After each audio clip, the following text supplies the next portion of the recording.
one of the primary problems that we see coming out of our seminars are calf issues or foot ankle issues. We'll just call it ankle issues because it's everything that revolves around that ankle. Okay, so ankle flexion becomes a serious issue, and people misunderstand a lot of what we're teaching with mechanics. When we want to land, that foot, that heel should actually kiss the ground. So as he comes out of this pulled position, his foot will land and his heel just kisses the ground. And this elastic thing will happen to where we've got more muscle elasticity occurring from the knee all the way down in this part of our body than anywhere else. So we want to use that. We want to utilize that to our advantage. So what I'm going to have him do is just act as though he was jumping rope in place. And here's a quick synopsis of that elasticity and what needs to happen when you land when running. So just hop in place as if you were jumping rope. Heels just lightly kiss that ground. Now, this is fairly simple and the calves don't blow up this way unless, of course, you haven't been doing anything like this. So what we want to do is now I'm going to have them load it. And here's one of the fundamental problems that we see with people is where they're loading that ankle so that those calves are just loading up and it's loaded tissue, okay, and it's a constant. So stay up on those balls of foot, on that ball of foot, and don't come down. And what's the first thing you feel when you do this? Calves, right? Yes. Yeah, so they load up and you can even see it in his calves. Now relax them and come all the way down as you land to correct it. So just now the heels will kiss. Boom, pretty easy.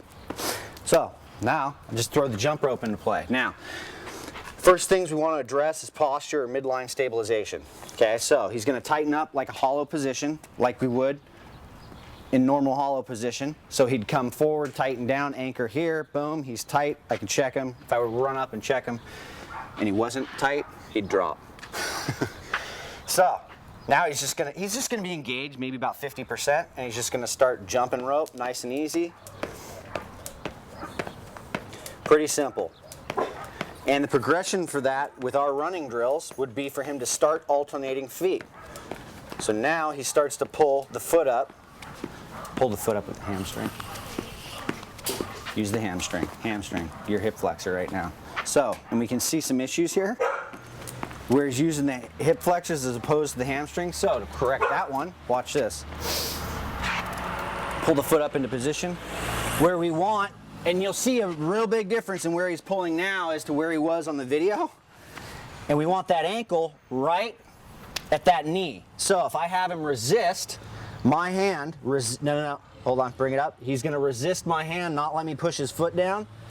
He's just gonna feel that in the hamstring. And he's actually doesn't have a whole lot of activation going on in knee flexion, which is probably a good sign that this is where he needs to really develop a lot of his running skill, because that is one of the major fundamental issues with high level runners versus lower level runners is the use of hamstrings. And what we tend to see, and it's not that Doug isn't a good runner, because he is a good runner in shorter distances, but what we tend to see with that, I guess the general public of running, is that shuffle, that low pull, just on the ground, kind of shuffling the feet and walking around. And we actually see this with a lot of people in CrossFit when they just go out the door after doing some kettlebell swings and pull-ups or whatever runs in there, and they're doing about a 2-minute, maybe 2-minute plus 400-meter repeat. And it's like, no, that's not running.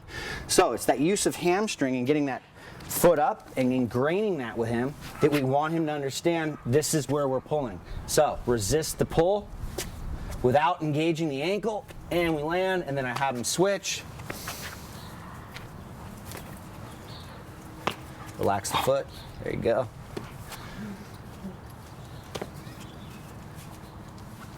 So now I'm going to have him in place, run in place, and pull to those exact positions. Boom, boom. There you go. Pull the foot, pull the foot, pull the foot, pull the foot. Feel that? Back there, back there. Pull back further, pull back. So you're still coming up right here versus here. Okay? So you want to be pulling here. Again, go. Back, back, back. Better. There you go. There. And This is what it's going to look like in place. Now, if he were running, what's going to happen is that foot will wind up back here. You bend the knee. So his foot's going to wind up back here, but we're still pulling to that same position, because if we pull here, the hamstring stops working once we stop pulling here, and the only way to get that foot forward is, how do you get that foot forward? Pull it with that hip flexor. So now he's using that hip flexor as opposed to pulling boom, boom, like that. Okay? So I have him implement that again in place before I give him the jump rope. Try and pull correctly. Beautiful, he's got it. And he's still getting those heels down, so we're utilizing all that muscle elasticity. Okay, now he's going to do it in place with the jump rope. See if he can do it, because this is going to require a lot more coordination. Boom, and he's still gripping onto it. Just pull and let it drop, pull and let it drop. A little better, just pull, let it drop. So the jump rope's going to create a whole new paradigm, and that we need more of that central nervous system, because we've got a rope now. And so now we're thinking about this rope falling underneath of us. Now, if we take a look at where he's going right now, now give me the jump rope, do the same thing. Little different. So he's not holding on up top, and it gets caught in that place, okay? So let's get it out. Let's see if we can continue to work with that. See if we can get him to better, better, better, better. Getting a little better. Good. Relax your left ankle. Good. Okay. Now, let's take it out here. We're going to work with about 50 meters right now. Okay? It's roughly going to be to the black car down the street. Doug's going to run with the jump rope as soon as he figures it out correctly for 25 of those 50 meters. As soon as he's got it going and he's figuring it out more and more, he's going to dump the jump rope, and he's just going to run it out for another 25 meters and try to maintain the integrity of what he was doing with the jump rope, while keeping in mind midline stabilized. Okay, glutes are active. He's going to be getting ankle flexion, so his heel will be touching the ground. Okay, and he's going to be pulling that ankle up to that knee. Okay. This is the goal, and we're going to do it in a short burst interval for the drill, okay? Go for it.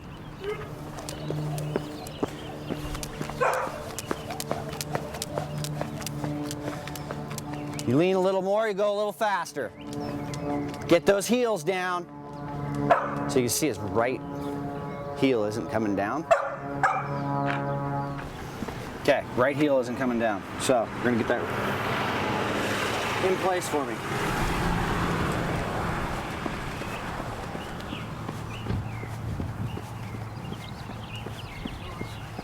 Okay, try it with the jump rope, same thing. Do nothing different, except just go with the jump rope. Beautiful.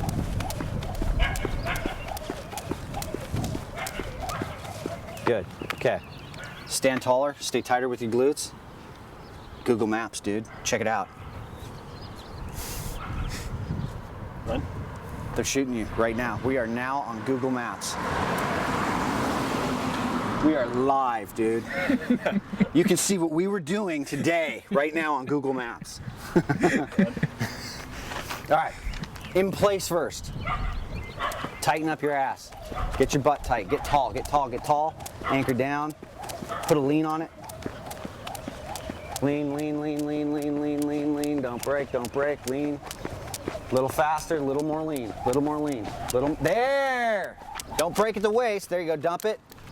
Get that hip forward. Get that right heel down.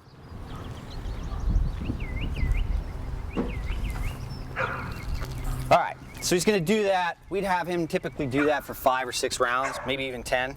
And then we'd have him go out and attempt to do some shorter interval stuff. Maybe 100 meters to 200 meters, depending on his ability, but with the higher intensity. That higher intensity and trying to maintain the integrity of what we just did and what we're going over, he'll develop the skill of necessary to run better, quicker than he will if I just go send him out on a 5K. Okay, and this is one of the issues that we're seeing with a lot of people that are coming to see us, is that they just don't have the ability to run well for longer periods of time. So they go and they implement a lot of the stuff we do, and then they go out and run on the ball of their foot, and they're up on that foot for a longer period of time, and they don't understand why they have shin splints, plantar fasciitis, IT band stuff. It just goes on down the line. So this is one of the ways to address it, is to start utilizing that jump rope and getting that proper ankle flexion going in and utilizing muscle elasticity as much as you can.